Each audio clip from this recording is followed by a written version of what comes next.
We're back now at 8:11 with one of the biggest names in Hollywood, Megan Fox. She turned heads in the Transformer films, and now she gets her first title role in Jennifer's Body, playing a small-town cheerleader possessed by a demon who feeds on high school boys. This isn't really your house, is it? No, baby. This is our house. Just for you and me. We can play mommy and daddy.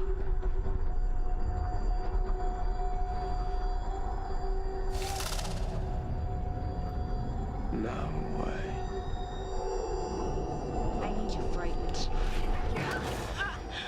I need you hopeless. Megan Fox, good morning. We just want to point, she was putting coffee down, nothing more sinister. And you said to me earlier, this is a comedy. You want people to know that. You don't want them to think this is hardcore horror. Exactly. It's not. No, it's a sort of irreverent, dark comedy with some horror elements to it. But people should go into it prepared to laugh, hopefully. To snicker. So there are going to be some snickers here. You're not looking for people to come up with serious critiques afterward. Well, no, not if you're going in thinking you're going to see a slasher or a thriller. It's not that. What made you take this role? Because you're in an unusual place in your career right now. I'm sure stuck between this wild popularity that has been given to you or that you've achieved through these movies, these huge Transformers movies, and this other area where you want to be known as an actress. Right. So tell me about this role as it came along and what made you say yes to it.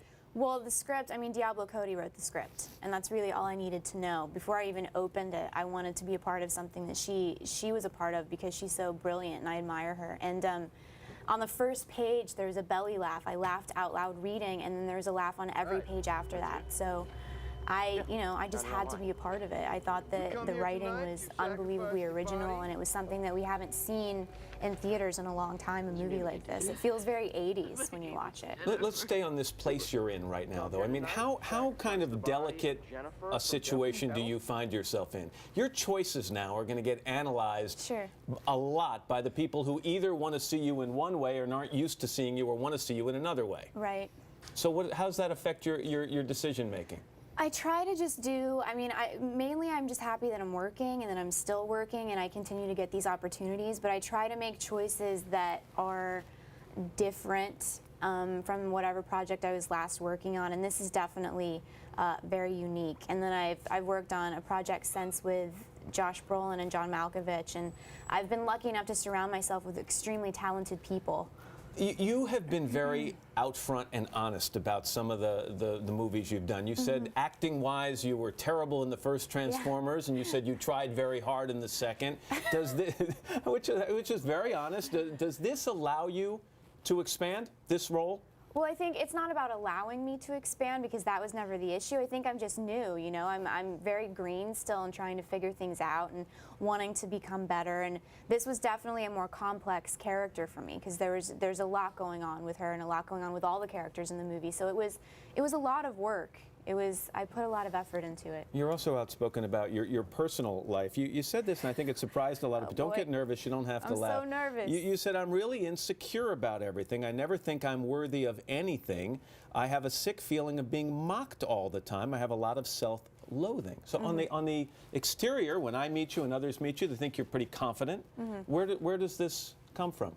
I think that all actors are pretty insecure. And I mean, in general, I obviously can't speak for everybody, but I think that's sort of what drives us into this business is that insecurity. And especially being a woman, I think all women, unfortunately, have some deep-seated insecurities for whatever reason because of how we're raised in society. And it's hard having so much focus on you all the time. It's hard to maintain that sort of confidence because you're always second-guessing yourself and questioning yourself and feeling like you're letting someone down or you're failing in one way or another because you can't please all of the people all of the time. So how are you handling this outrageous popularity right now? I mean, if you go on Google and you type the letter M in, it goes Megan Fox. I mean, it's amazing how many people have taken an interest in you. What's the best part about it and what's the worst part about it?